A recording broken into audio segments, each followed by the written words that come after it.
When my mother-in-law finally needed me, she never expected my response. Before starting the story, please subscribe and like the video and listen through end for chill. I still remember the exact moment my mother-in-law decided I was a disappointment. It wasn't during an argument. It wasn't said in anger. It was worse than that. Calm, deliberate, and final. We were sitting in her pristine living room, the kind where nothing ever looked used. White couches, glass tables, family photos carefully arranged to show success, tradition, and perfection. I was newly married, barely 6 months into my marriage, and trying desperately to fit into a family that never wanted me. She folded her hands in her lap, looked straight at me, and said, "I don't think it's appropriate for you to attend family events anymore." I laughed nervously, thinking she was joking. She wasn't. "You embarrass this family," she continued. "You're not who I imagined for my son. You don't contribute anything meaningful. Until you improve yourself, it's better if you stay away." That was the day I was quietly erased. At first, I thought it was temporary. Maybe she was emotional. Maybe I could fix it. I worked harder, smiled more, stayed silent when she insulted my job, my clothes, my background. I cooked meals for gatherings I wasn't invited to. I sent gifts. I apologized, even when I didn't know what I had done wrong. Nothing changed. Thanksgiving came and went. My husband went alone. Christmas followed. I sat at home while photos flooded the family group chat, matching pajamas, laughter, inside jokes I was never part of. Birthdays, anniversaries, baby showers, I was always excluded. When I asked my husband why, he said, "You know how my mom is, just give her time." Time turned into years. According to her, I failed at everything that mattered. I didn't come from the right family. I didn't earn enough money. I wasn't flashy or loud or impressive. I was quiet. I worked a modest job. I valued peace. In her world, that meant worthless. She loved to remind people, especially me, that I was temporary, that my husband could do better, that she had higher standards. Once, at a family barbecue I accidentally attended before the ban became official, she smiled sweetly and said loudly, "Well, not everyone is meant to shine. Some people are just there." Everyone laughed. I wanted to disappear. What hurt most wasn't just the rejection, it was how invisible it made me feel. I watched my husband drift away emotionally. He loved me, I know he did, but pleasing his mother was easier than defending me. Every time he chose silence, something inside me cracked. I stopped asking to be included. I stopped expecting fairness. I stopped explaining myself. I started building walls. Something strange happens when you're pushed out long enough. You stop trying to belong where you're not wanted. I poured myself into my life instead. I went back to school. I started a small side business. I made friends who celebrated me. I healed quietly, without announcements or applause. While my mother-in-law was busy judging me from a distance, I was becoming someone she couldn't control, and she had no idea. Years later, everything shifted. My mother-in-law fell seriously ill. Suddenly, the woman who controlled every gathering, every decision, every opinion needed help. And guess who was the most capable? Me. I was stable, educated, organized, calm under pressure. The same woman who banned me for holidays now needed someone to manage appointments, finances, and care. My husband came to me one night, exhausted, eyes red, and said, "My mom needs us." He didn't say you, he said us. That told me everything. When I walked into her hospital room, she looked smaller than I remembered. We locked eyes. She knew. She knew I remembered everything. For the first time, she didn't criticize me. She didn't insult me. She didn't dismiss me. She just whispered, "I didn't think you'd come." I replied calmly, "I didn't think you'd ever need me." Silence filled the room. Weeks later, after surgery and recovery, she asked to speak to me alone. Her voice shook as she said, I was wrong about you. She admitted she judged me unfairly, that she was afraid of losing control, that she mistook kindness for weakness. I banned you because I thought I was protecting my family, but I was protecting my ego. She cried. I didn't. I didn't forgive her instantly. I didn't forget the years of pain, but I did something better. I chose myself. I set boundaries. I demanded respect. I refused to shrink again. Family events resumed on equal terms. No more exclusion, no more power games. And the irony, the woman who once called me a disappointment now introduces me proudly.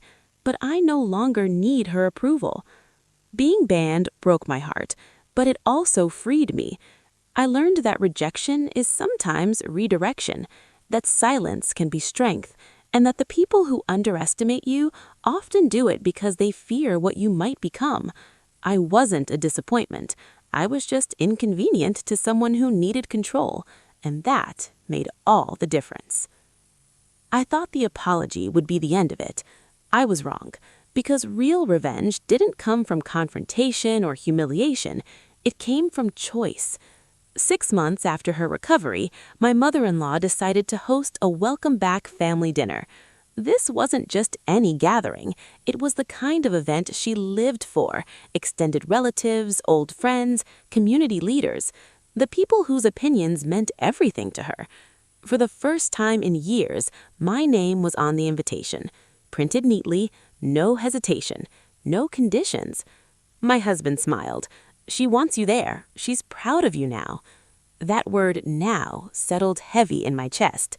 She didn't know that during the years she banned me, I had quietly built a life far bigger than her approval. She didn't know my small business had grown into a regional brand. She didn't know that I had recently signed a partnership with the same community foundation she had spent decades trying to impress. And she certainly didn't know that I would be the keynote speaker at their annual gala, an event she attended religiously every year, hoping to be recognized. I never announced it. I didn't need to. The night of the dinner, I arrived calm, confident, and unrecognizable from the woman she once erased. Conversation paused when I entered, not because I demanded attention, but because respect followed me in. People asked about my work, my projects, my story. My mother-in-law sat at the head of the table, smiling tightly, watching something shift that she couldn't control. Then someone asked the question, "So, how do you know her?" And before I could answer, my mother-in-law proudly said, "She's my daughter-in-law." I met her eyes and smiled.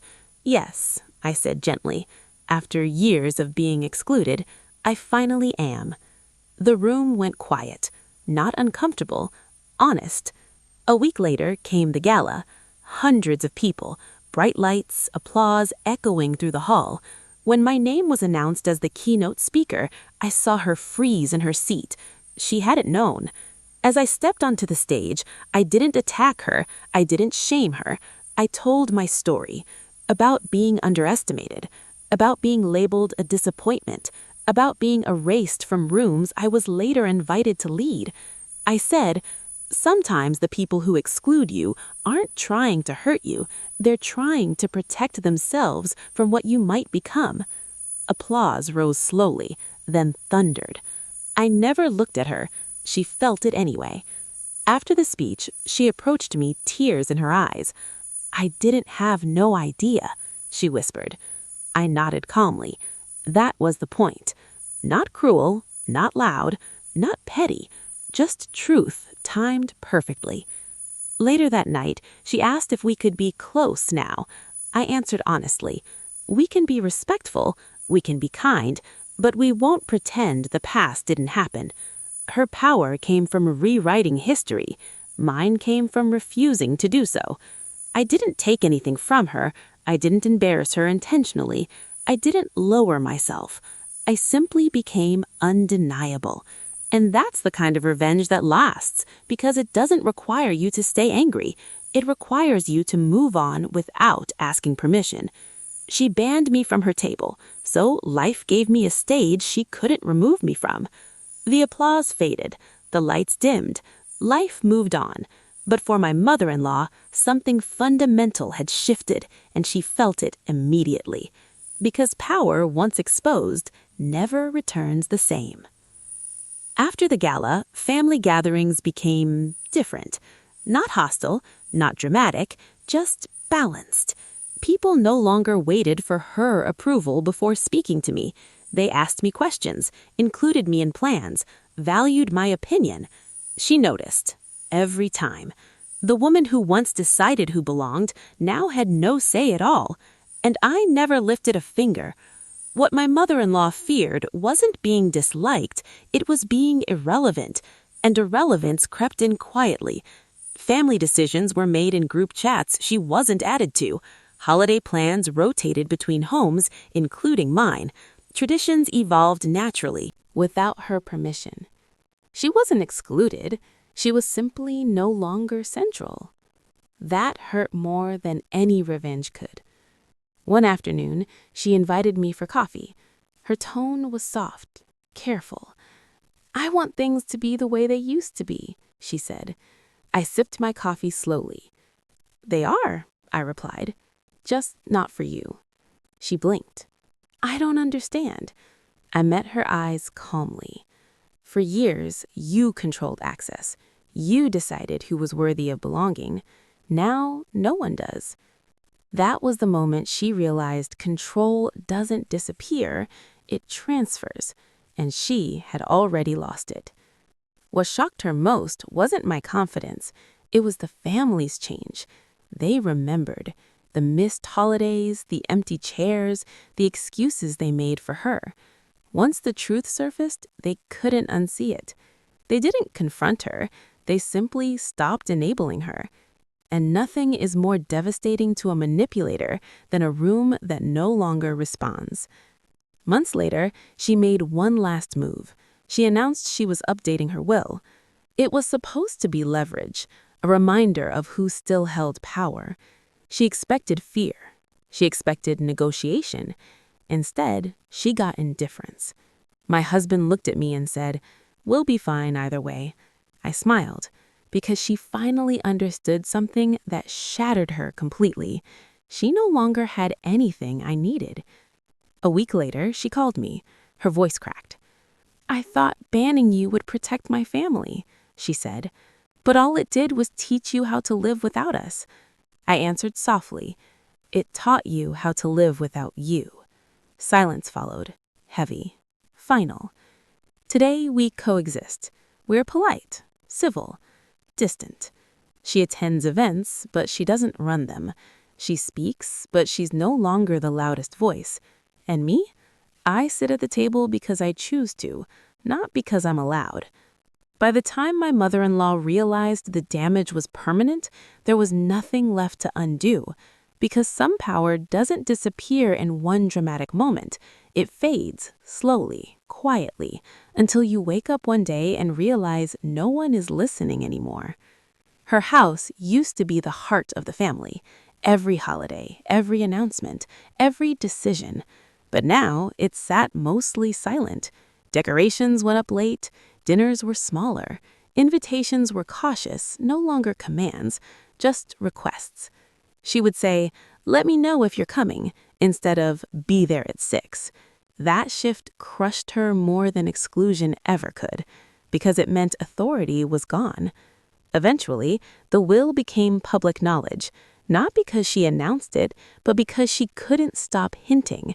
She wanted reactions, panic, apologies. None came. My husband told her calmly, "We've built our own life. Whatever you decide is your choice." She stared at him like she didn't recognize her own son. That's when she realized something horrifying. She had raised a family that no longer depended on her, and I was the reason they learned how. Without meetings, without arguments, the family changed direction. Younger relatives began hosting holidays. Group trips were planned without a central leader. Traditions evolved naturally, without asking permission. She was invited, but she was no longer obeyed. And for someone who once controlled access, that was unbearable. One evening, she asked me to come over alone. No audience, no leverage, just honesty. "I don't know where I went wrong," she said. I answered gently, not to hurt her, but to end the cycle. "You confused control with love," I said, "and when control stopped working, you had nothing else." Her hands trembled. "I thought fear kept families together." I shook my head. "No, fear just teaches people how to leave quietly." That was the first truth she couldn't rewrite. Weeks later, she attended a family gathering at my home. She sat at the table, not the head. She waited to be served, not catered to. She watched people laugh freely without checking her expression first. And for the first time, she understood. This was the family she always wanted, and the role she could have had if she hadn't tried to dominate it.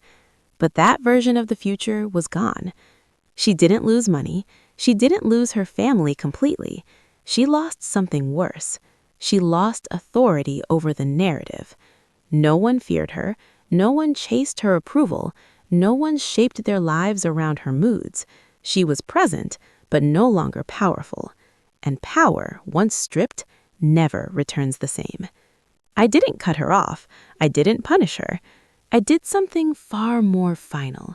I stopped centering her. I lived openly, confidently, without permission. I raised my children to speak freely. I hosted gatherings with warmth, not hierarchy. I built traditions rooted in respect. And I let her watch. Years from now, people won't remember her roles. They won't remember her exclusions.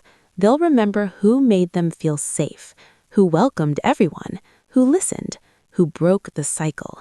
And it won't be her name, they say. She banned me to erase my place, but in the end, I became the reason her legacy ended with me. If that story gave you chills, drop a like, subscribe, and comment so I know you made it to the end. I've got another one. See you then.